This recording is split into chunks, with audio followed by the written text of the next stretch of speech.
Wow, this sure went under my radar. Yes, you read that title right, there is a terrible FNAF movie ripoff. But with another cancelled figure going down, maybe this is exactly the kind of thing we need. Funnily enough, the suggestion I got for this movie was from my girlfriend, and I ignored her. The reasoning being, she described this film as being so good and really interesting and one of her favorites of this year. By the way, yes, this film came out recently. She was even going so far as to spout out all these theories and breakdowns of the film. It had such an impact on her.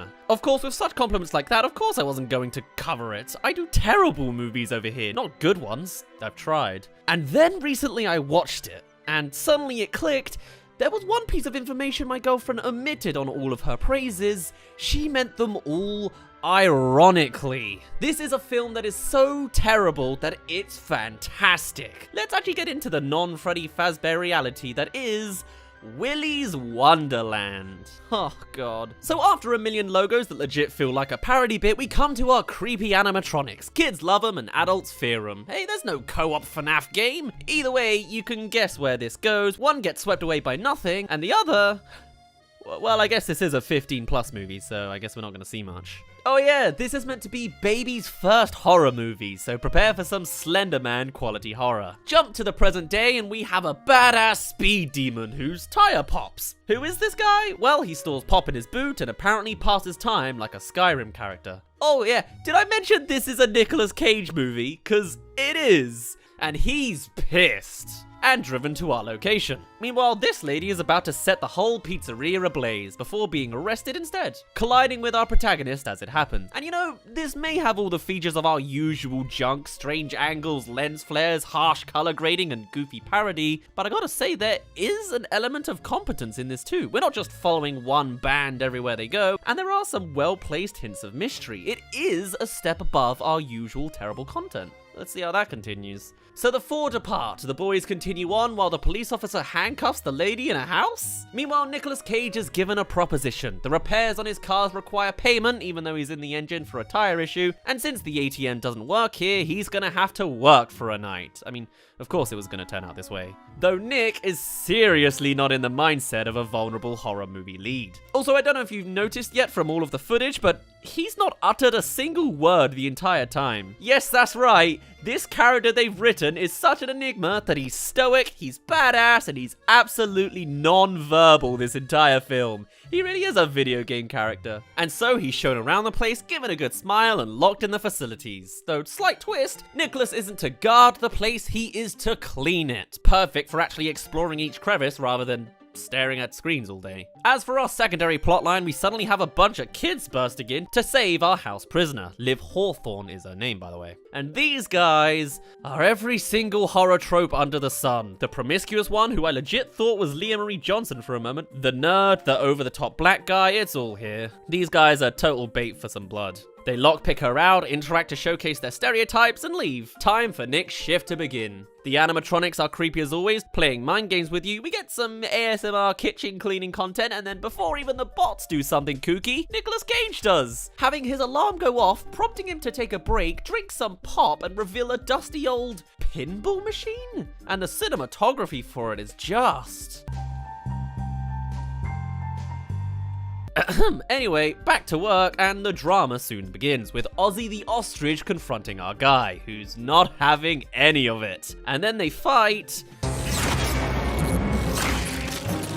and it is clunky. There's this weird blend of stop motion animation in some shots, whilst the length of the neck makes every hit feel so weak. Not to mention the editing is choppy and horrendous for this scene, but hey, Nick's no god, he can in fact bleed. But one cartoonish look from the bird later and their head is completely destroyed in battle. Probably wasn't a smart idea to let one out at a time, but I get it, it's like the early night build-ups, right? And with that, fatality. And I guess it bleeds oil. So how unnerved is our protagonist?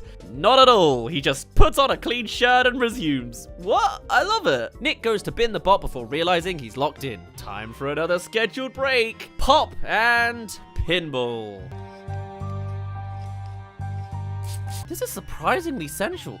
Anyway, bathroom scene. Now with a time lapse of graffiti cleansing, which honestly I would probably enjoy more if it took on the Toy Story 2 approach. Genuinely. This high energy take on the montage is fine, but I wouldn't mind something differently satisfying, you know? And then Willy starts singing. Clearly the creepiest of them all and the new Freddy Fazbear, he's singing a birthday song in his creepy way, and eagle-eyed viewers may notice one of them's missing. It's an intentional distraction from the group.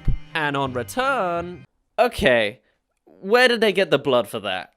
Dun dun, someone's taunting in the stalls, and sure, it's your classic tense moment, but even the final stool has nothing. Until Bigfoot here appears from the ceiling, and like, how is that meant to even remotely make sense? This guy's like the beefiest costume of the bunch, and he was undetectable from above? Get out of here! This would be great for a Mangle-esque character, or just someone who could reasonably attack from above.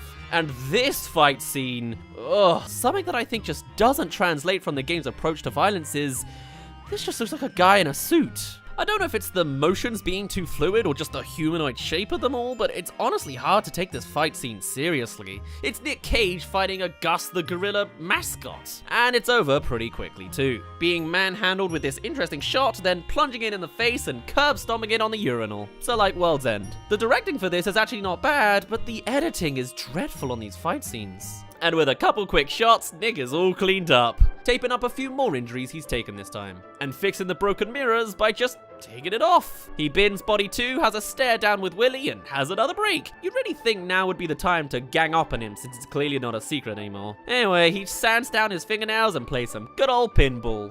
Is this like a representation of the minigames played between nights or something? Is there some serious lore I'm supposed to be getting here? I mean, the guy's barely surprised, and how did he know the machine was here? Surprise arrival, it's all the kids from beforehand. Now the story can step off the beaten formula. And they're here to resume the plot of burning down the building. Why weren't they together last time? What's their history with this place? Is this a prequel film in the making? Either way, one thing is in their way to that Five Nights at Freddy's 6 finale. Nick's inside. By the way, he legit has like no name, so he's just the janitor. Anyway, so they warn him, and he just leaves them be. God, what a weirdo lead. So the rest of the kids decide they're gonna jump in to save this man, with our Liv crawling through these massive, pristine vents. Don't know how she got here, nor the Artie the alligator animatronic now that's trying to gnaw at her legs, but she outruns budget funtime Foxy. From one bot to another, we now have Siren Sarah. I've waited so long for a girl to play with. Yeah, I can't explain it, but this doesn't work. Maybe it's because the camera actually sticks to her, or she's too normal looking? Time to reverse that. She fights like a spider with multiple stop-motion shots of her recoiling and climbing the walls. It looks awful. Why wasn't she on the bathroom ceiling? Janitor notices the ruckus and now joins it. Actually, no, he just leaves again. Alright, and knockoff Ballora just shuts herself off for another day. Alright. Meanwhile, the rest of the kids have been umming and ahhing over what to do, culminating in a fight on the roof, blasting them into the building. And hey look, they've even got a ball pit here. I wonder if it time travels too. What are you guys doing here? Just look up!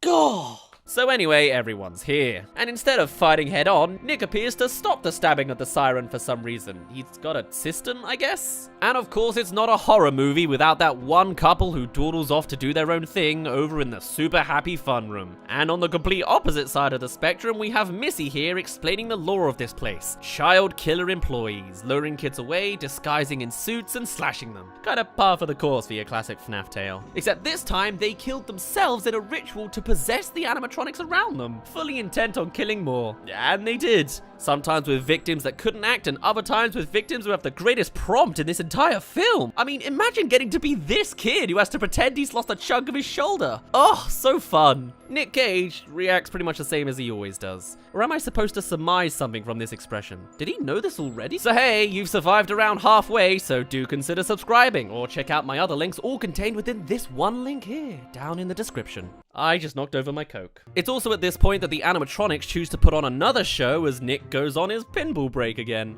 All the kids just watch dumbfounded by the depth of this happy birthday message until one is stabbed right through the gut by Nighty Night. What a name. Honestly, I'm here for the new variety of tronics we haven't gotten from FNAF.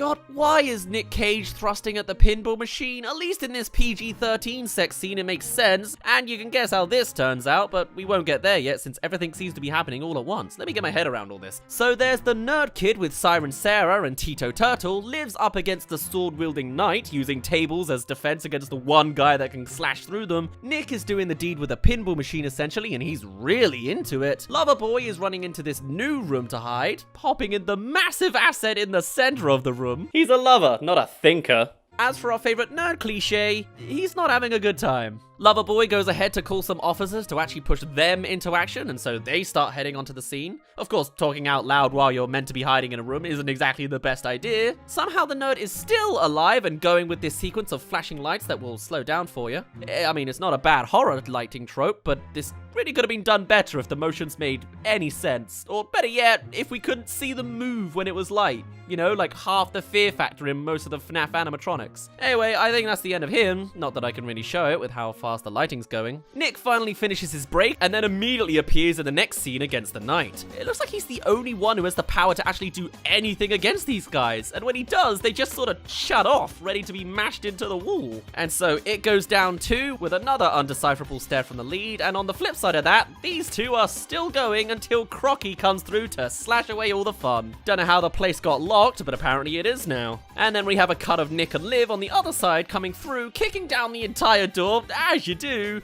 and then both being dead together. Was there some deleted stuff here, or did they just not want to show one of the deaths? Either way, it's time for Nick to take on Artie. Ah, I guess it was that easy, huh? And then, I kid you not, as the rock music starts blaring as it does with any one of these fights, no nuance there, just shut your brain off audio, Nick mounts the croc and just slaps the hell out of it, eventually breaking its jaw with the most over-the-top shaky shot of all time. Man, considering this is the first death she's seen with her own eyes of her actual friends, you'd think there'd be more of a reaction there. Oh well. Oh yeah, and there's still Loverboy in the arcade rocket, which has only now decided to power up, I guess. And now this animatronic talks. Cammy the Chameleon, playing the charisma card of trying to negotiate, complaining of how they reincarnated into an ugly thing and not wishing to be a murderer. We'll unpack that in a mo, but first there's an exposition scene with the police officers now. One a newbie and the other the one from before, telling us they knew the bots were evil. When bulldozers came to destroy the place, they were all eaten, and when left alone, they killed out in town. So they made a deal to feed them humans. People with low moral character. Yeah, no kissing allowed. Getting out of here. Including the family of one Liv Hawthorne. Maybe you remember them. Oop, there they go murdering again, though this time with a lizard tongue, of course. That's new. And then this happens. Nick Cage now rolls up ready to roll again, only for his break time to start, so he just literally leaves again. I mean, he's not totally heartless, he leaves her a little knife, but what is this film? It's drinking pinball time, of course. Well, that lasted long. So our fight proceeds as normal, getting hits in like she's not a giant lizard, and when she does use her tongue, it's on the feet. It's not that this choreography is executed badly, but it's like the logic of it doesn't withstand. There's a few stabbings, she's cornered, and then big man Nick comes up again with a wire to do the real choking assault. Not even one animatronic can be taken out by someone else. It's all Nick Cage? Apparently. And waiting for them in the next corner is our nerd killers Sarah and Tito. Wow, yeah, I guess everyone else is dead already.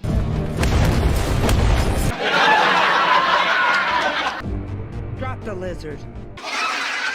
Wait, hold on, I thought this front door was locked. He just kicked it like that? And was that shot even close to on location? Anyway, the police officer is very much not on his side, keeping a gun to his head to the resistance of everyone else. Liv is arrested one last time, whilst Cage is left caged with the animatronics and now handcuffed too. This is actually a fantastic fighting prompt. Got some real Jackie Chan inspirations there. And multiple appear. This fairy thing has gotten away with way too much this whole film. And then as the cinematographer starts to go nuts again, they cut away? Aw, come on. Liv and Good Cop argue about what to do next, finally convincing him to do something. Oh no, damn it, is no one gonna survive this bloodbath to these plastic paperweights? Am I invested? How did several adults die to these guys again? I can barely tell with this editing, but it is laughable, the dichotomy of monsters against Nick and monsters against anybody else. Good guy cop is killed, of course, didn't look like he put up much of a fight, and then Sarah is choked out by just thighs, whilst the other one watches and just takes a head swivel to the face and goes on about her dead day? No tongue or anything on Nick? Ugh, this is obscenely easy. Oh hey, at least someone's having good luck with one of them. Now turning the animatronic into some kind of comic relief character. This movie is so weirdly toned. And so with Liv safe, the bad cop watching outside, and only Willy the Weasel left, it's time for a clean. You would seriously think after all this time it would be a good idea to do something before letting it fester to this point? No. They don't. Willy does nothing. Nick polishes the main room till it's licked clean, bins those bodies, robot and human, and only has one more thing in the way. Pinball, of course. Though the climax seems to have passed, this is more of a celebration with TikTok-esque dances and all. Apparently this was also improv'd on set. And he caps out the high score and everything. Bad cop spots his douchey habit of still breathing and goes in to take matters into her own hands. Oh, what are you doing?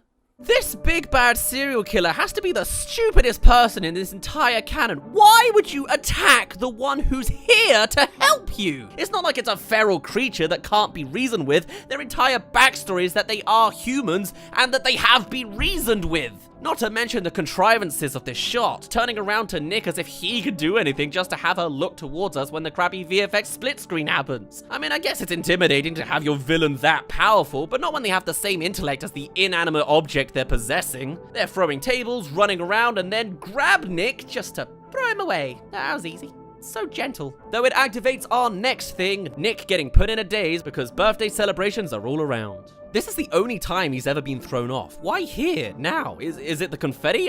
Hold on. What if this janitor was actually one of the birthday kids from that backstory that miraculously survived? That explained why he despises these bots. It explains his attachment to the pinball machine themed on the place, could link to his childlike obsession with pop, surely being prevalent at such a party, and then of course the big celebrations of this party event plaguing him with some kind of PTSD, as this would be the moment the killers would capitalize on their murders. It all makes sense. This film has lore. Genuine read between the lines mystery and lore. As for the days itself, it leads to a million slashes from Willy, despite clearly having the power to do way more damage, and throwing him again in the bull pit. And Willy believes that's death. Of course it's not, and for the first time all night, he actually preps his own weapons in advance for this, and just beats the crap out of him immediately, as soon as Willy starts swinging. No back and forth, just like every other fight. A brief disadvantage, a pause for suspense, and then a dominating victory. Smashing him up literally with a bag of his soda cans. Man, these machines really do bleed a lot. And as a final thing, as the owner and mechanic plan to enjoy their new joyride, they see the spotless establishment. How'd he fix the roof? Nick drives off with the girl, and as the boys try to laugh it off, freed from their deal, Siren Sarah, blows up their car using the gasoline and lighter from earlier. That's not the method I was expecting at all. Nick gets one last pop, serves it to Liv, and they smash through the last killer guy with some crappy VFX physics to boot. The end.